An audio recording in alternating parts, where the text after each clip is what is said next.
ditambah oleh Allah, semakin ditambah petunjuk, hidayah, dan taufiknya, hingga istiqomah di dalam menjalankan, mengamalkan al-Islam ini ya, agama ini dengan sebaik-baiknya. Ibu Bapak, pada kesempatan yang mulia ini, ya kajian tarjih Sivitas Akademika Universitas Muhammadiyah Surakarta secara online, kita kembali akan menyimak materi yang akan disampaikan oleh Ustadz kita, Ustadz Dr. Samsul Hidayat. Kali ini kita akan membahas tentang eh, definisi atau pemahaman Ahlus Sunnah wal Jamaah, ya, sesuai dengan pemahaman Muhammadiyah. Sering dalam mungkin ya kajian-kajian ataupun dalam tulisan-tulisan kita mendengarkan atau melihat orang mengklaim atau mengatakan ini dan itu tentang Ahlus Sunnah wal Jamaah. Nah, sebenarnya apa sih ya Ahlus Sunnah wal Jamaah tersebut dan bagaimana konsekuensinya dan bagaimana kita sebagai warga Muhammadiyah memahaminya serta menyikapinya. Ya, insya Allah akan dikupas oleh beliau Ustaz Dr. Samsul Hidayat di pagi ini dan mudah-mudahan kita bisa menyimak dengan sebaik-baiknya sehingga tidak salah paham lagi, ya tidak keliru paham dan tidak ketinggalan paham. Ya. Monggo Ustaz Samsul, kita punya waktu sekitar 45 menit untuk menyampaikan materi dan insya Allah nanti kita tutup atau kita akhiri juga dengan tanya jawab. Baik, kita mulai kajian pagi ini dengan bacaan basmalah. Bismillahirrahmanirrahim. Bismillahirrahmanirrahim. Monggo Ustaz. Bismillahirrahmanirrahim. Assalamualaikum warahmatullahi wabarakatuh. Waalaikumsalam warahmatullahi wabarakatuh. Alhamdulillahirabbil alamin wa bihi nasta'inu ala umuri dunya waddin wassalatu wassalamu ala khatamil anbiya'i wal mursalin Muhammadinil mab'usi rahmatan lil alamin wa ala alihi wa ashabihi wa man tabi'ahum bi ihsanin ila yaumiddin. Ya ayyuhalladzina amanu taqullaha haqqa tuqatih wa la tamutunna illa wa antum muslimun. Ya ayyuhalladzina amanu taqullaha wa qulu qawlan sadida yuslih lakum a'malakum wa yaghfir lakum dhunubakum wa may yuti'illaha wa rasulahu faqad faza fawzan azima. Amma ba'd, Bapak-bapak, Ibu-ibu, khususnya para pimpinan Universitas Muhammadiyah Surakarta, Bapak-bapak di jajaran Badan Pembina Harian, dan seluruh dosen, tenaga kependidikan, Sivitas Akademika UMS, serta para pemirsa TV Muhammadiyah dimanapun berada. Alhamdulillah, kita panjatkan puji syukur pada pagi hari ini kita dipertemukan oleh Allah untuk kembali mengkaji tuntunan, fatwa, dan putusan-putusan dari Majelis Tarjih dan Tajdid yang bisa dipedomani khususnya untuk warga Muhammadiyah, baik dalam masalah-masalah akidah maupun dalam masalah ibadah, muamalah, dan sebagainya. Nah, pada kesempatan pagi hari ini kita akan mempelajari tentang akidah ya, terkait dengan Ahlus Sunnah wal Jamaah. Ahlus Sunnah wal Jamaah. Ahlus Sunnah wal Jamaah itu pada dasarnya adalah bisa sebuah kelompok, sebuah aliran, sebuah prinsip-prinsip. Nah, Muhammadiyah mungkin lebih memilih kepada sebuah prinsip-prinsip keyakinan dalam Islam yang dibedakan atau yang dibedakan dari kelompok-kelompok yang keluar dari rel-rel Al-Quran dan As-Sunnah, kira-kira begitu ya. Sehingga di dalamnya ada kelompok-kelompok yang kalau di dalam HPT itu disebutkan yaitu ahlul bid'ah wad dolal ya. Ahlul bid'ah wad dolal. Ahlul bid'ah dan ahlul dolal, yaitu yang memiliki keyakinan yang menyimpang. Itu bisa dibaca nanti di dalam himpunan putusan tarjih pada Kitabul Iman. Ya. Nah, di dalam himpunan putusan tarjih pada Kitabul Iman itu disebutkan tentang prinsip-prinsip akidah Ahlus Sunnah wal Jamaah yang di dalam istilah yang dipakai oleh majelis tarjih atau oleh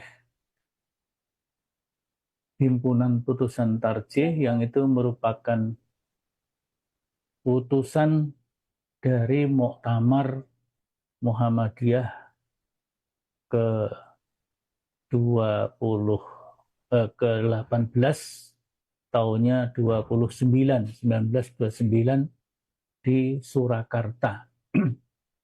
Waktu itu sekaligus sebagai muktamar tarjih yang pertama setelah majelis tarjih didirikan dan dibentuk pada tahun 1928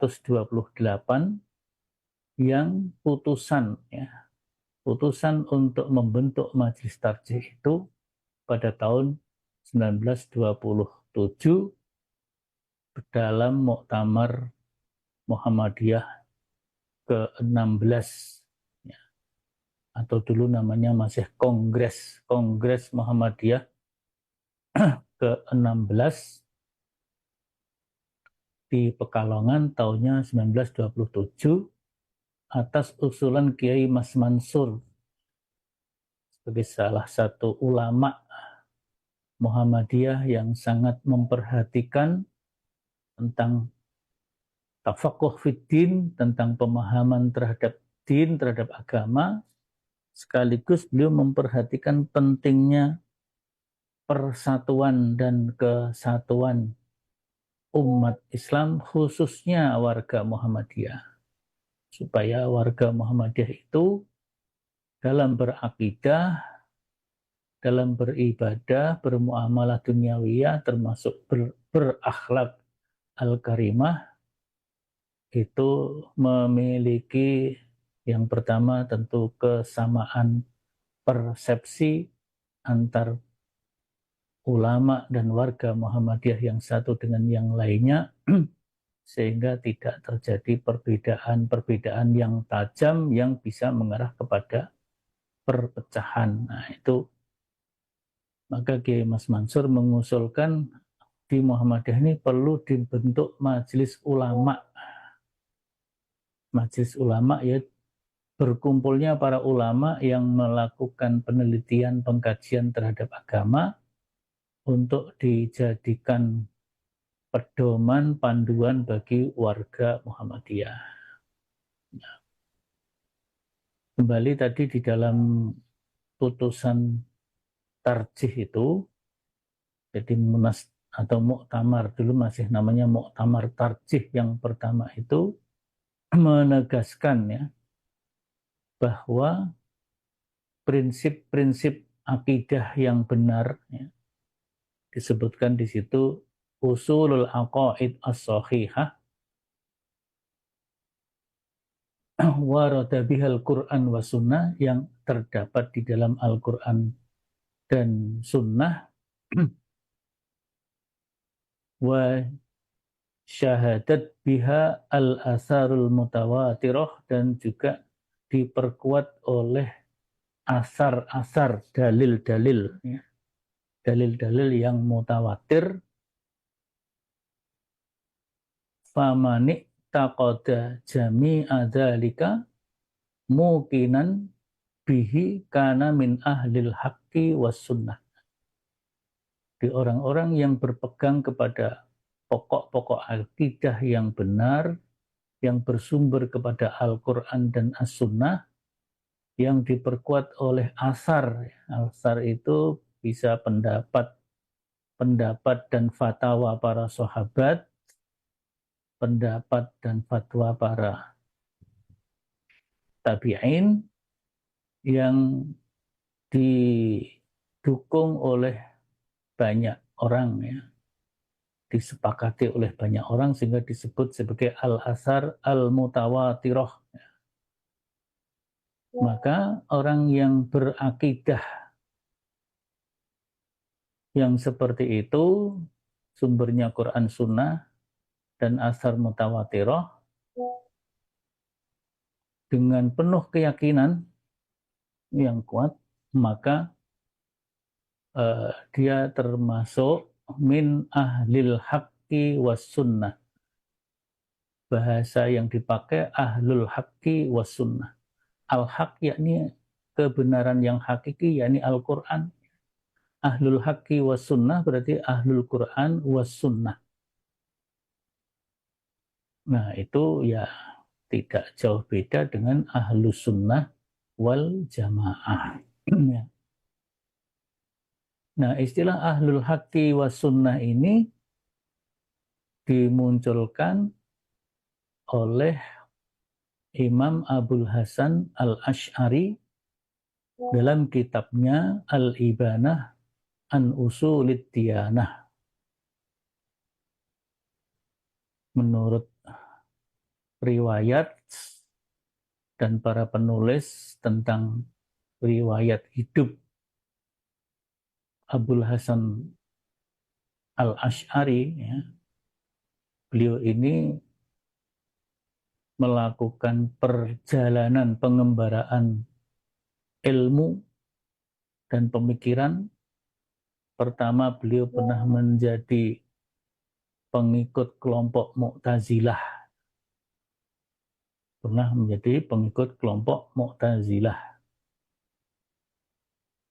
Akhirnya beliau keluar dari Mu'tazilah karena ketika berdialog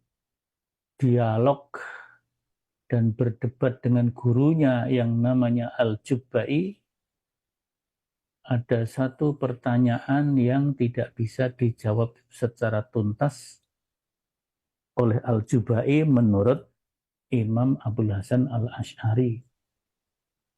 Maka beliau meninggalkan paham Mu'tazilah itu.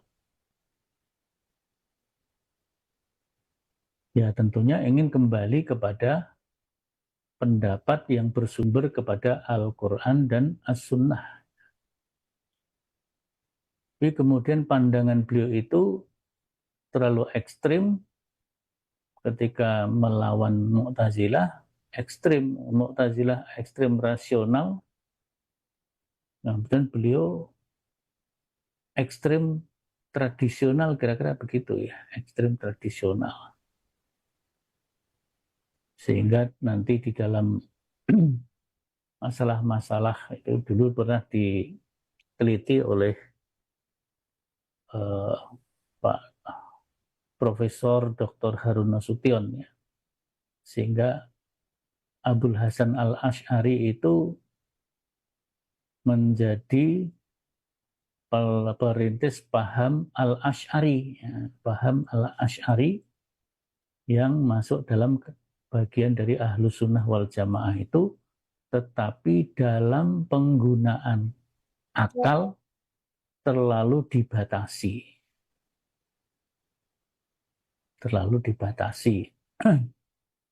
Sehingga banyak hal yang tidak bisa diungkap, ya.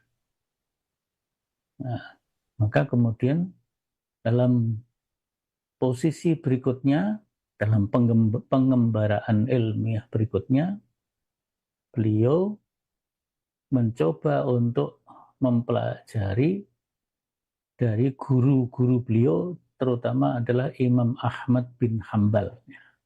Imam Ahmad bin Hambal. Artinya beliau bergerak dari Mu'tazilah kepada Asy'ariyah. Nah, dia sendiri sebagai pelopor Asy'ariyah. Kemudian beliau meninggalkan Asy'ariyah itu menuju kepada faham salaf, ya, manhajus salaf. Ya. Dengan kemudian beliau menulis itu tadi kitab Al-Ibanah an Usulid Diyanah.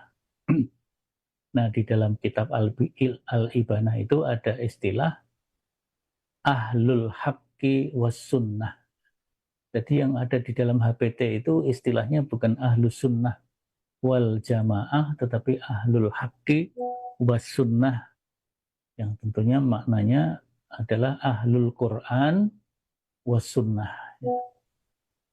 Ya, tentu saja Ahlul Quran was Sunnah tidak jauh berbeda dengan apa yang disebut Ahlus Sunnah wal Jamaah, yang di dalam hadisnya disebutkan ma'ana alaihi wa ashabi. Itu adalah ketika Rasulullah Shallallahu Alaihi Wasallam menjelaskan tentang perkembangan umat, ya, tentang perkembangan umat. Yang pertama, beliau menjelaskan bahwa umat Yahudi itu akan terpecah belah menjadi 71 golongan.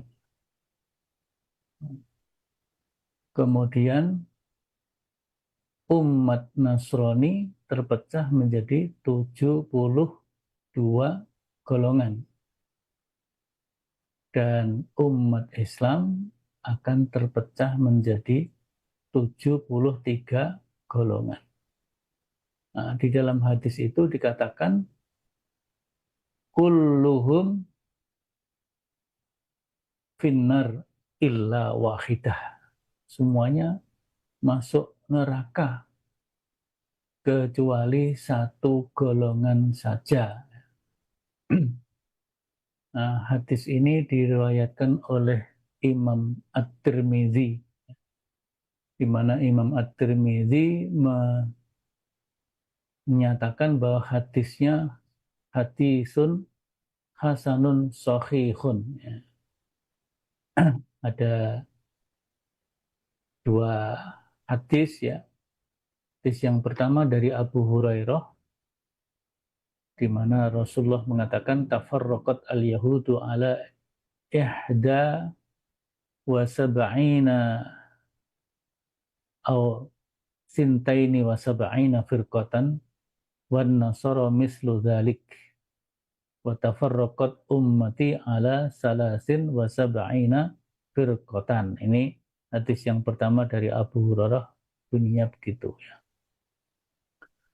Dari Abu Hurairah, Rasulullah bersabda, umat Yahudi akan bercerai-berai menjadi 71 atau 72 golongan. Dan umat Nasrani pun demikian pula. Sementara umatku akan bercerai-berai menjadi 73 golongan. Nah, ini hadis yang pertama bunyinya seperti itu, dan oleh Abu Isa atau Imam At-Tirmidzi dikatakan hadza hadisun hasanun sahihun. Hasan sahih itu berarti sahih li ghairih, ya. Jadi di atasnya hasan.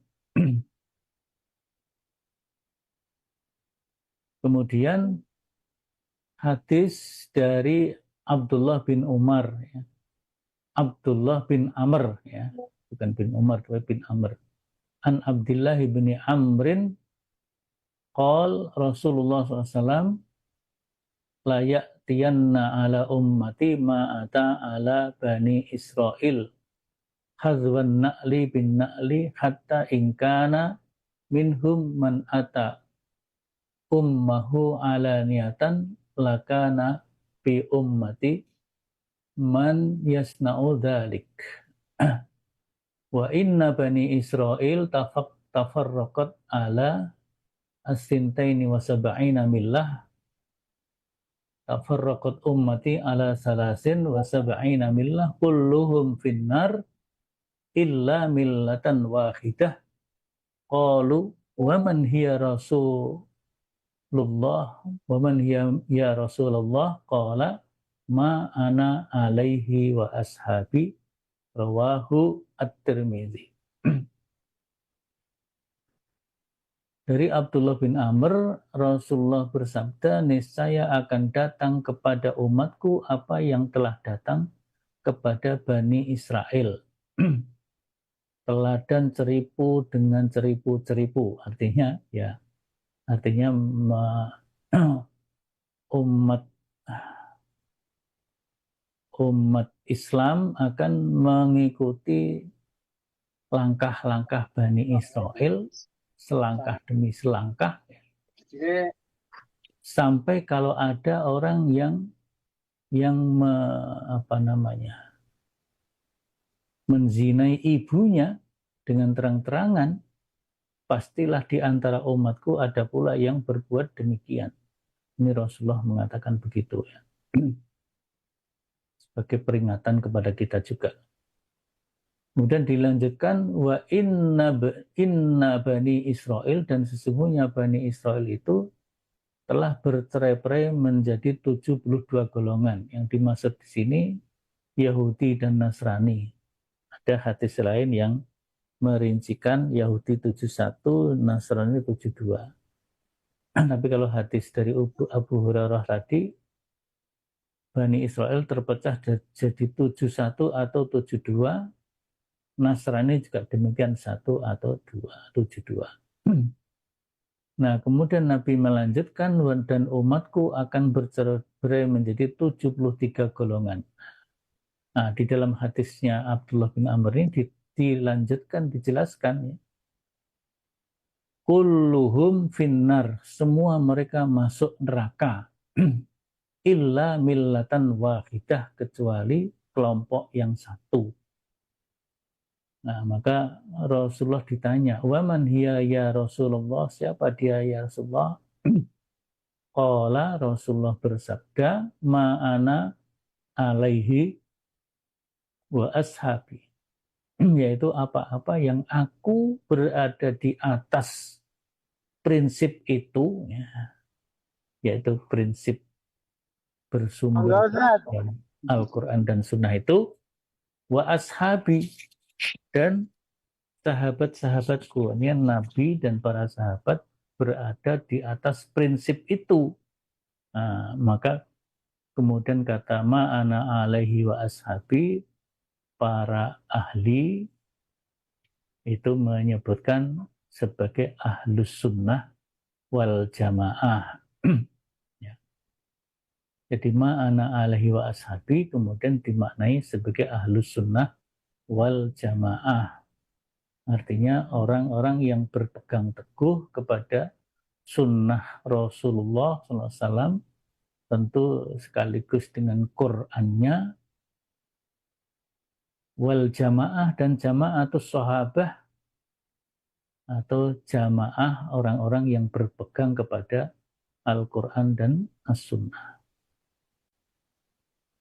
Ini di dalam kitabnya seorang ulama Muhammadiyah dari Semarang dulu, Kiai Munawar Khalil, dalam bukunya yang berjudul Kembali kepada Al-Quran dan As-Sunnah juga dijelaskan demikian ya. Kemudian beliau menjelaskan tentang kata al-jamaah dengan mengutip pendapat dari Ali bin Abi Thalib. Ali bin Abi Thalib menyatakan al-jamaah ya, ma kana alal haqqi walau qalilan atau walau wahidan.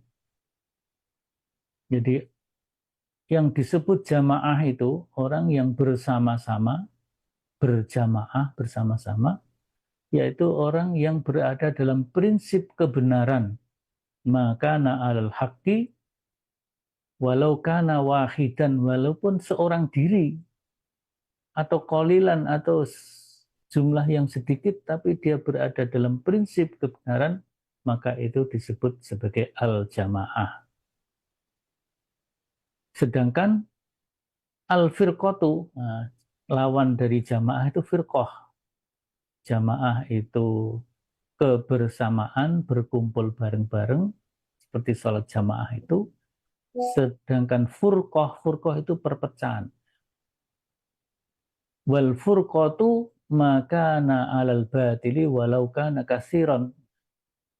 Jadi furqah atau perpecahan itu yaitu orang-orang yang berada dalam prinsip yang batil, yang salah meskipun banyak. Jadi kalau dia bersepakat dalam kebatilan, miskin jumlahnya banyak, maka dia tidak disebut jamaah, tapi disebut lawannya, yaitu furqah. Furqah atau firqah. Ya, jadi itu penjelasan dari ulama Muhammadiyah yang namanya Kiai Haji Munawar Khalil dalam kitabnya Kembali kepada Al-Quran dan As-Sunnah. Penjelasan yang kurang lebih sama juga pernah disampaikan oleh Pak Kiai Jarnawi Hatikusumo. Kiai Haji Jarnawi Hatikusumo, putra dari Ki Bagus Hatikusumo, dalam kitabnya yang berjudul Muhammadiyah Ahlus Sunnah wal Jamaah, Bid'ah dan Khurafat. Nah, artinya beliau menjelaskan bahwa Muhammadiyah itu ya karena sebagai organisasi perkumpulan yang memiliki prinsip untuk selalu merujuk kepada Al-Quran dan As-Sunnah,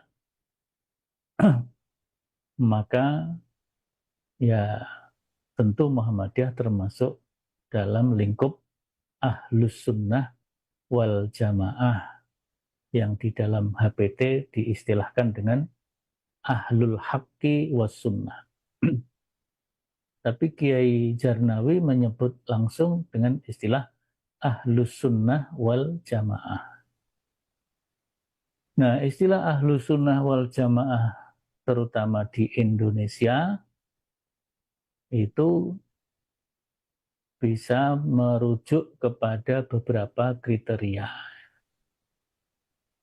Di Indonesia ini ada kelompok yang mengklaim atau menyebut dirinya sebagai kelompok Ahlus Sunnah wal Jamaah.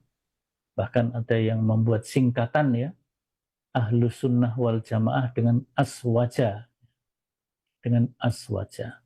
Ahlus Sunnah wal Jamaah, tetapi yang diikuti adalah paham yang diajarkan oleh Asy'ariyah, ya, paham Asy'ariyah. Sehingga ada Ahlus Sunnah wal Jamaah Asy'ariyah, kemudian Ahlus Sunnah wal Jamaah Maturidiyah. Kalau Asy'ariyah berarti merujuk kepada ajaran-ajaran Abul Hasan al-Asy'ari.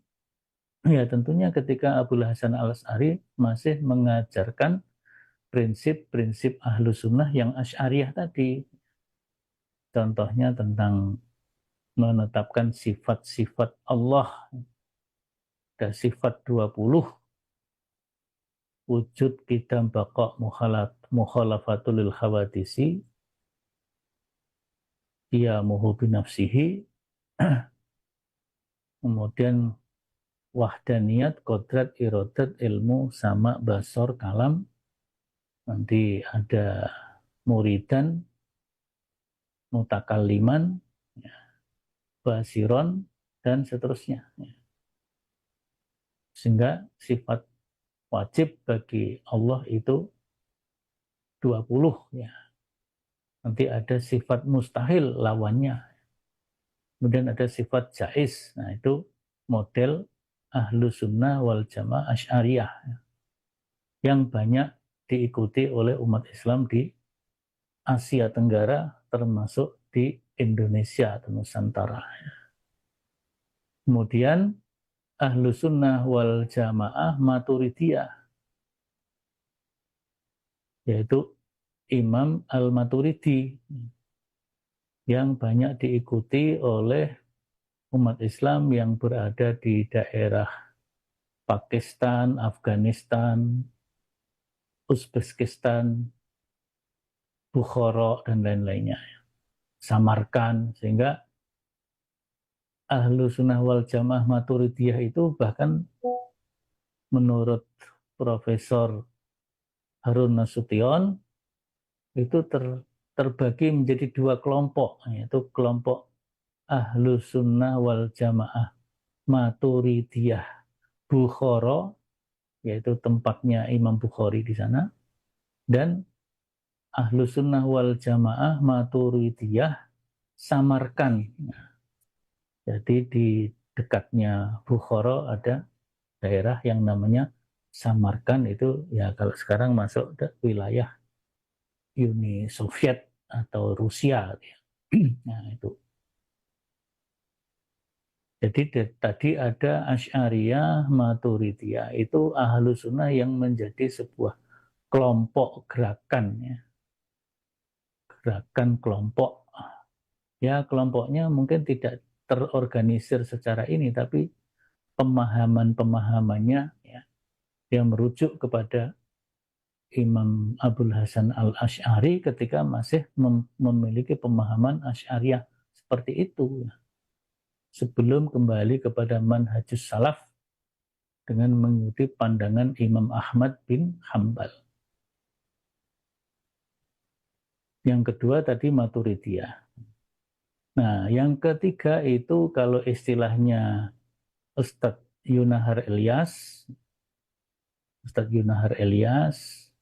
dan juga dulu pernah juga disampaikan oleh Kiai Syahlan Rosyidi, Ketua Pimpinan Wilayah Muhammadiyah Jawa Tengah yang juga menjadi Ketua Umum Majelis Ulama Majelis Ulama Jawa Tengah dan juga pengurus pusat Majelis Ulama.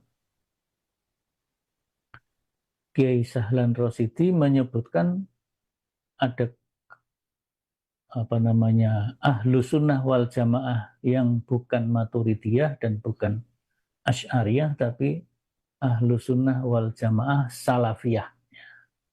Salafiyah artinya mengikuti manhajus salaf.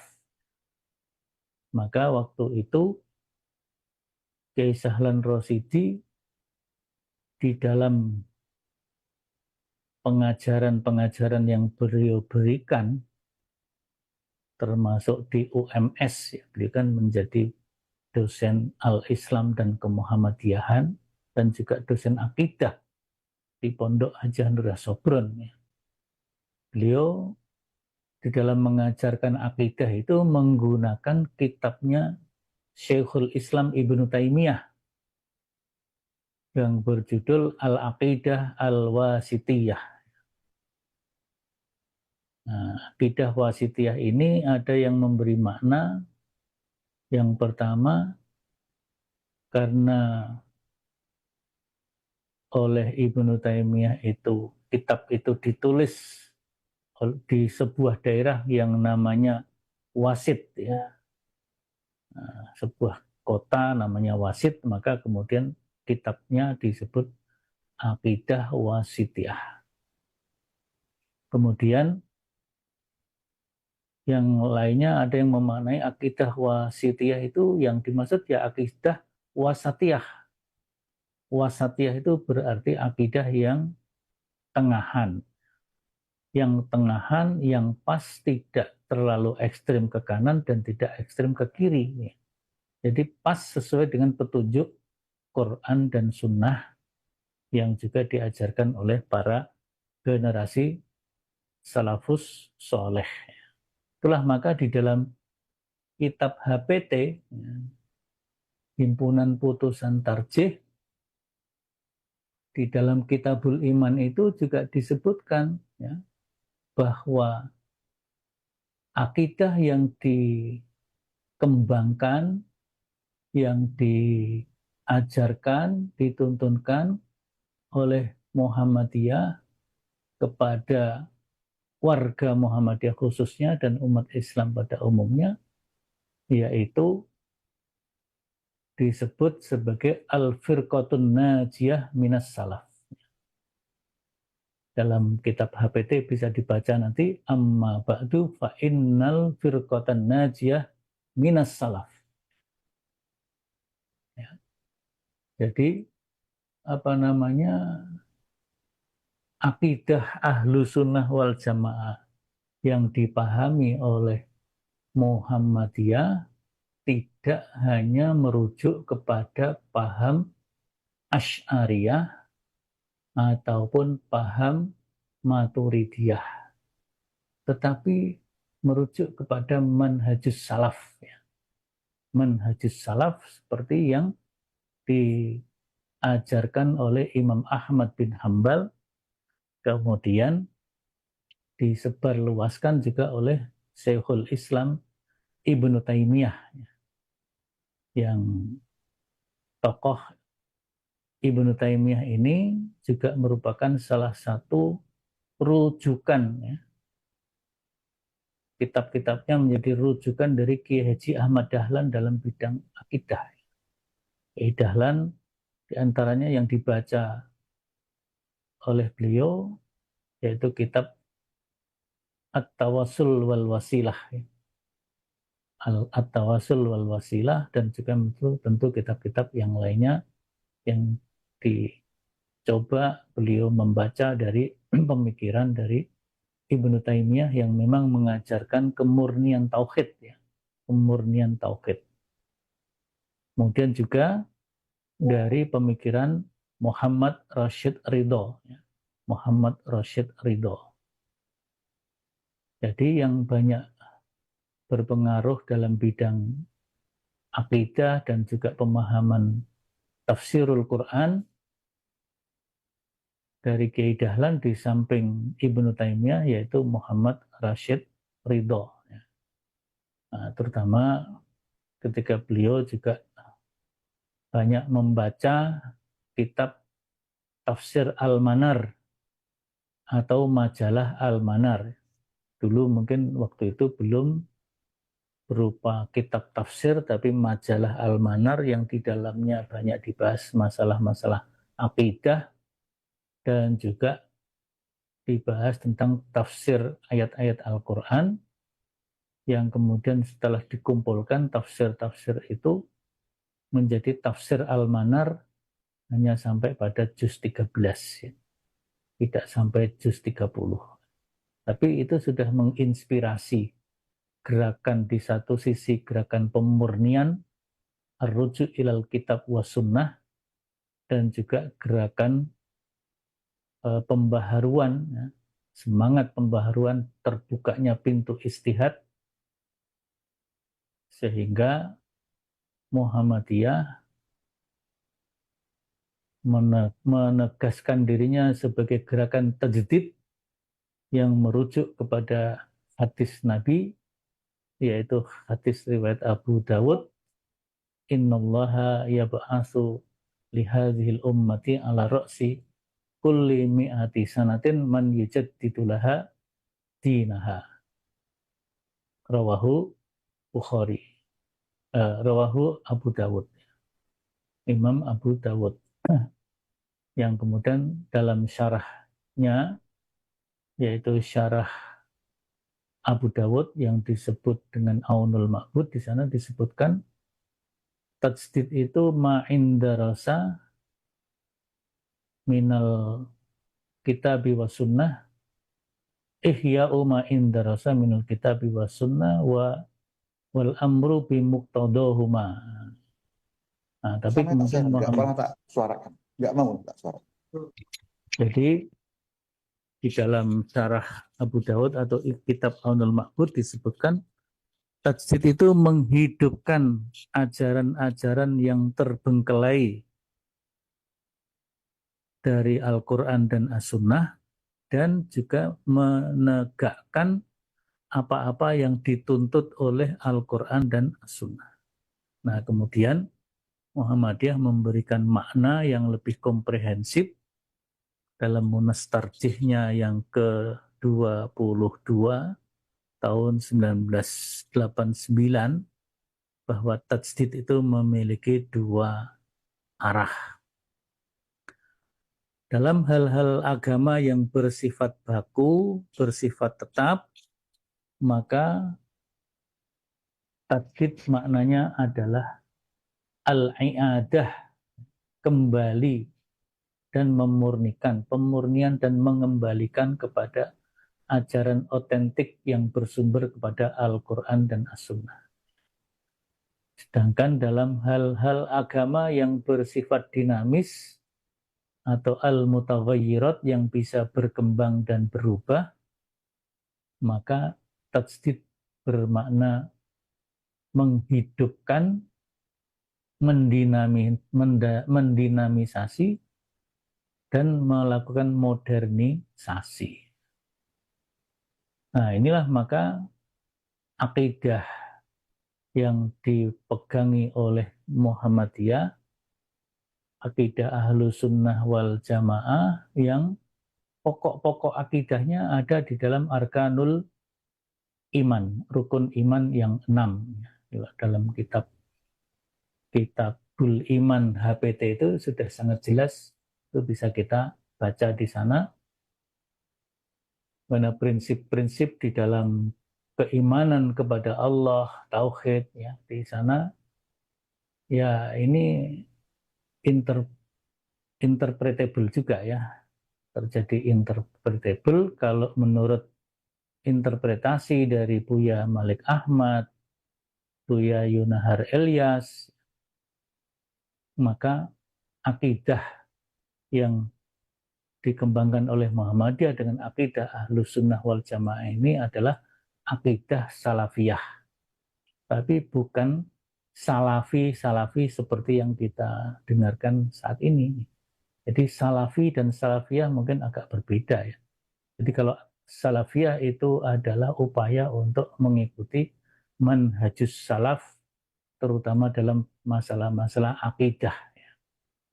Nah, sehingga di dalam HPT itu disebutkan, ya, dalam penutup, ya, dalam penutup tentang prinsip-prinsip atau usul aqaid yang tadi kita sebutkan, ya, usul aqaid as-sahihah itu. Nah, orang yang berpegang kepada usul aqaid as-sahihah itu adalah kana min ahlul haqqi was sunnah. Karena min ahlil haqqi was sunnah. Jadi itu ahlu sunnah wal jamaah versi Muhammadiyah itu begitu.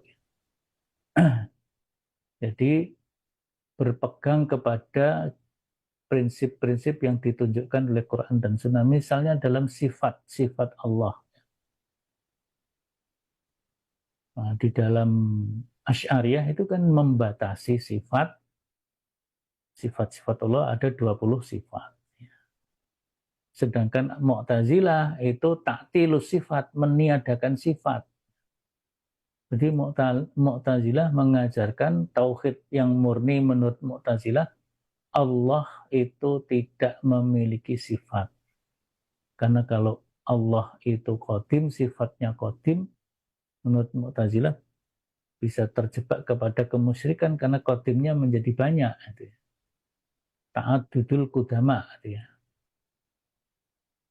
Nah, kalau ahlu sunnah wal jamaah Asy'ariyah itu membatasi sifat Allah hanya 20.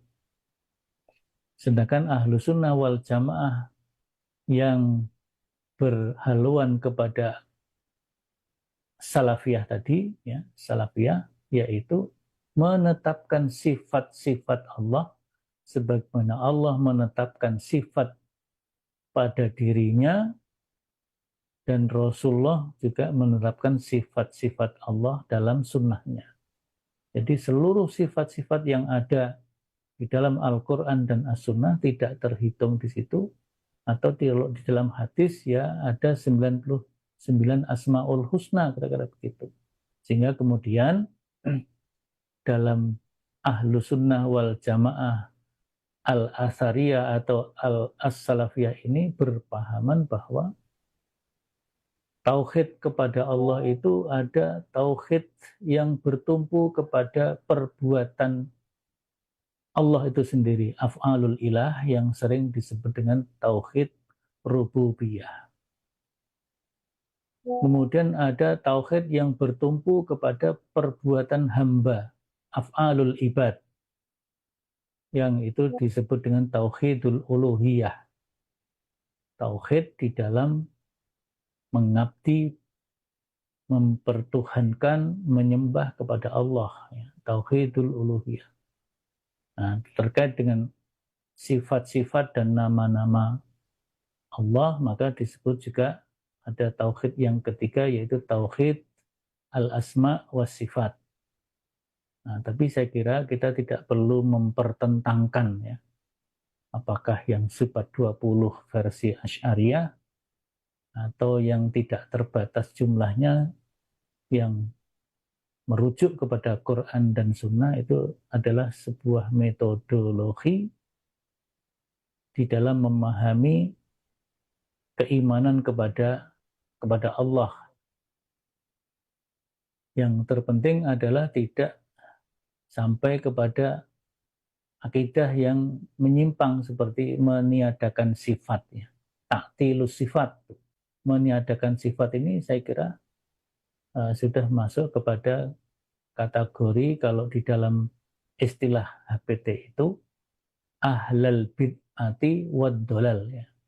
Jadi orang yang berpegang kepada akidah yang benar, yang bersumber pada Quran Sunnah dan asar-asar yang mutawatir, maka dia termasuk orang yang berpegang kepada ahlul haqqi was sunnah, yaitu ahlul Quran dan Sunnah. Wa faroko, yang berbeda dari ahlul bid'ati wad dolal, berbeda dari ahlul bid'ah dan dolal. Nah, termasuk yang meniadakan sifat-sifat Allah itu saya kira termasuk bagian dari ahlul bid'ati wad dolal, ya.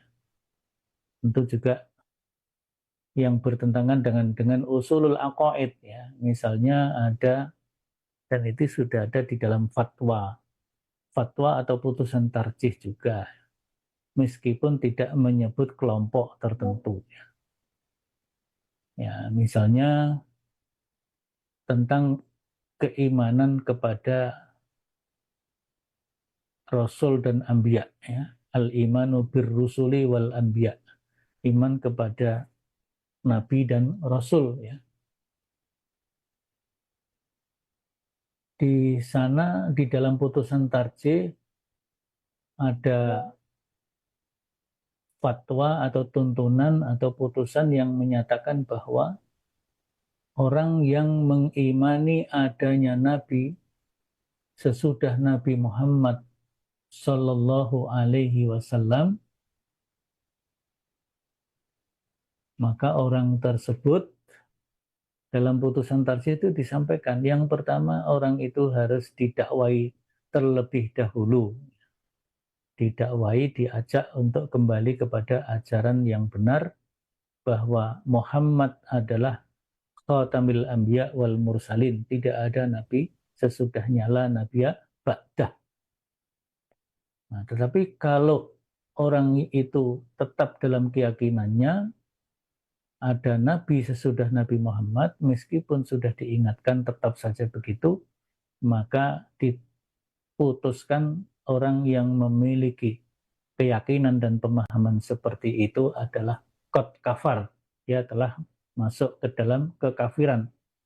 Jadi Muhammadiyah tidak hanya menyebutkan dia sesat, tapi dia kafir, tapi tidak disebut namanya.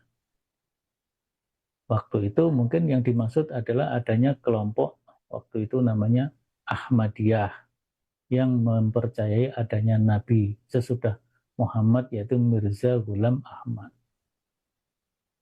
Tapi Muhammadiyah tidak menyebut Ahmadiyah, kelompok yang mengakui adanya Nabi sesudah Nabi Muhammad itu tidak disebut. Nah, dan ternyata memang di akhir zaman, ya, abad-abad sekarang ini, abad 20, abad 19 kemarin juga terjadi orang-orang yang memiliki keyakinan akan adanya Nabi sesudah Nabi Muhammad Shallallahu Alaihi Wasallam, dan ternyata bukan hanya Ahmadiyah, tapi yang lain-lainnya juga ada yang punya pandangan seperti itu. Nah, yang seperti itu termasuk kategori di dalam HPT disebutkan ahlal bid'ati wad dolal, tetapi tidak menyebut orangnya. Maka prinsip ahlus sunnah wal jamaah dalam pandangan Muhammadiyah tidak mudah mengkafirkan sesama muslim, ya, tidak mudah mengkafirkan, menuduh kafir kepada sesama muslim. Itulah prinsip-prinsip yang mungkin masih perlu distrukturkan kembali, bagaimana akidah ahlu sunnah wal jamaah atau ahlul haqqi was sunnah sebagaimana diputuskan, ditetapkan oleh Majelis Tarjih Muhammadiyah, diawali dari Muktamar Tarjih yang pertama tahun 1929 dan tempatnya di Surakarta, tempat kita ini. Saya kira itu waktunya sudah tinggal 10 menit. Mungkin ada waktu untuk Baik, Ustaz. jawab yang memungkinkan. Ya, ini ada beberapa pertanyaan di kolom chat. Sebelumnya ini ada pernyataan dari Prof. Farid ya. Kiai Syahlan Rosidi pernah ketua BPH UMS, beliau bapaknya Ibu Siti Fadilah Supari ya. Itu mantan Menteri Kesehatan ya. Kemudian turun infonya Pak Prof. Farid. Kemudian berikutnya pertanyaan dari, kalau yang ada di chat ini, dari Pak Ahmad Rafiq. Ini dikirimkan ke saya secara pribadi ya. Beliau bertanya begini, Ustadz. Bagaimana sikap kita pada kawan di kampus yang mungkin terpapar paham atau akidah yang berbeda? Misal khawarij dan bahkan sampai ke takfiri begitu. Ingin menasihati tetapi kurang ilmu terhadap akidah ini. Nah, bagaimana sikap kita, Ustadz? Kalau dibiarkan khawatir kawan ini makin jauh. Ya, Ustadz. Baik. Kalau di kampus kita, Universitas Muhammadiyah Surakarta, itu secara komprehensif saya kira sudah ada kajian dan pembinaan al-Islam dan kemuhammadiyahan, ya. Termasuk di dalamnya memberikan peringatan-peringatan kepada sivitas akademika, baik itu dosen dan tenaga kependidikan dan juga mahasiswa, baik dalam perkuliahan kalau itu mahasiswa, kemudian dalam dosen dan karyawan tadi ada beberapa forum-forum kajian seperti kajian yang kita laksanakan hari ini, saat ini, yaitu kajian tarjih, kemudian ada Baitul Arqam. Nah, itu sebenarnya dalam rangka kita memberikan pemahaman yang komprehensif tentang akidah, ibadah, dan akhlak serta muamalah duniawiyah, ya. Termasuk di dalam masalah akidah ini jangan sampai kita terjebak kepada atau terpapar paham-paham yang sampai paham kepada takfiri, ya. Jadi ahlu sunnah wal jamaah itu memiliki prinsip wasatiyah, wasatiyatul Islam. Nah, Muhammadiyah kan juga begitu. Ada prinsip wasatiyah, dulu sudah kita jelaskan, ya. Salah satu manhaj tarjih itu memiliki wawasan wasatiyah. Dan juga di dalam risalah Islam berkemajuan juga begitu. Wasatiyah itu tengah-tengah, sesuai dengan petunjuk Quran Sunnah, tidak nyimpang ke kanan terlalu jauh, nyimpang ke kiri terlalu jauh. Nah, begitu kira-kira yang kita lakukan, ya. Namanya usaha. Fadzakir fa inna dzikra tanfa'ul mu'minin. Berikan peringatan, peringatan-peringatan itu akan bermanfaat bagi kaum muslimin. Tapi tugas kita memang hanya mengingatkan, menyampaikan fa innama 'alaika wa ma 'alaika illal balagul mubin. Jadi kita menyampaikan Nah, kalau diterima ya alhamdulillah, nggak diterima ya innalillah. Begitu ya. Kita doakan mudah-mudahan semuanya bisa berada dalam jalan yang benar ya. Termasuk tadi kana min ahlil haqqi was sunnah atau ahlus sunnah wal jamaah wa Iya. faraqa ahlul bid'ah wad dhalal. Baik, Ustaz. Namun mungkin kalau di UMS, kalau menjumpai ada penyimpangan itu, baiknya disampaikan kepada pimpinan ya, sehingga Ya, nanti ada pembinaan, nah, termasuk nanti pembinaan, salah satunya nanti ya pembina kita, Ustadz Dr. Samsul Hidayat ini. Baik, ini ada pertanyaan berikutnya dari Pak Prof. Kuswaji. Eh, Muhammadiyah dan NU sama-sama menyatakan Ahlus Sunnah wal Jamaah, walaupun ada perbedaan. Nah, mohon penjelasan letak perbedaannya. Di mana? Monggo. Ustaz. ya. Jadi kalau teman kita Nahdlatul Ulama itu jelas menegaskan bahwa Nahdlatul Ulama adalah Ahlus Sunnah wal Jamaah yang memiliki kriteria-kriteria secara khusus dalam akidah mengikuti paham Asy'ariyah, dalam ibadah mengikuti imam-imam madhab, terutama imam madhab Syafi'i, dalam urusan akhlak mengikuti paham tasawuf tertentu, yaitu tasawuf Imam Al-Ghazali dan juga Imam Al-Junaid dan gitu ya. Nah, kalau Muhammadiyah ahlu sunnah wal jamaah itu ahlul haqqi was sunnah, yaitu kembali kepada Al-Quran dan As-Sunnah. Akidahnya ya Quran Sunnah, ibadahnya, muamalahnya, rujukannya Quran dan Sunnah, begitu juga dalam berakhlak dan menguatkan spiritualisme selalu merujuk kepada Al-Quran dan As-Sunnah. Tentu di dalam merujuk kepada Al-Quran dan As-Sunnah ini ada mempelajari khazanah intelektual Muslim, khazanah intelektual ulama, ya. Sebagaimana kalau kita baca manhaj tarjih itu ya, kita ada rujukan utama, sumber utama itu sumber tekstual, yaitu Al-Quran dan As-Sunnah. Sedangkan sumber-sumber instrumental atau para tekstual itu sumber yang merupakan khazanah intelektual para ulama, maka ijma, qiyas, maslahah mursalah itu juga menjadi bagian dari rujukan Muhammadiyah tanpa mengikat diri kepada aliran mazhab tertentu. Sehingga mana-mana pendapat para ulama, hasil istihad ulama yang dipandang paling dekat, paling kuat dan rojih, paling dekat dengan Quran Sunnah itulah yang dipakai oleh Muhammadiyah. Maka Muhammadiyah hampir selalu memilih dalil yang terkuat dalam akidah, ibadah, dan akhlak.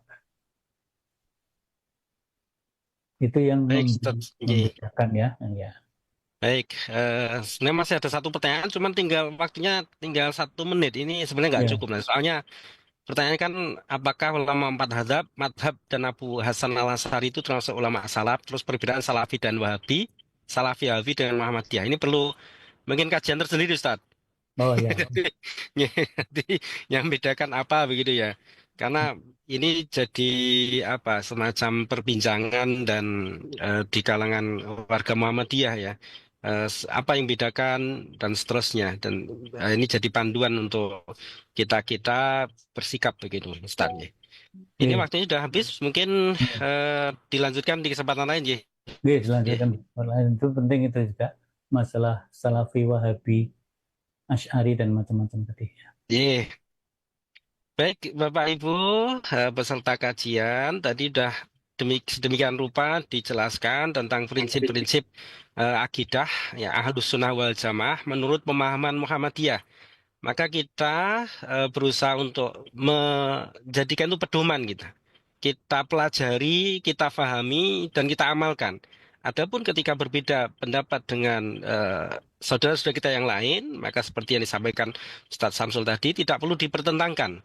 Kita yakini apa yang kita yakini, dan dengan dalil-dalil, dasar-dasar yang disampaikan oleh ulama-ulama di Majelis Tarjih, itu menguatkan kita, gitu ya. Kita mengikuti mereka, dan ini jadi prinsip kita di dalam menjalankan Islam ini, ya. Mudah-mudahan Allah memberkahi kita semua, memberikan taufik kepada kita Amin. semua, sehingga akidah kita lurus, amal agama kita baik, dan ya, akhirnya nanti diridhoi oleh Allah Ta'ala. Amin, amin ya rabbal alamin. Amin Baik, ya kita rabbal akhiri alamin. kajian tarjih kita kali ini dengan bacaan hamdalah. Alhamdulillah. Alhamdulillah rabbil alamin. Assalamualaikum warahmatullahi wabarakatuh. Waalaikumsalam. Ya.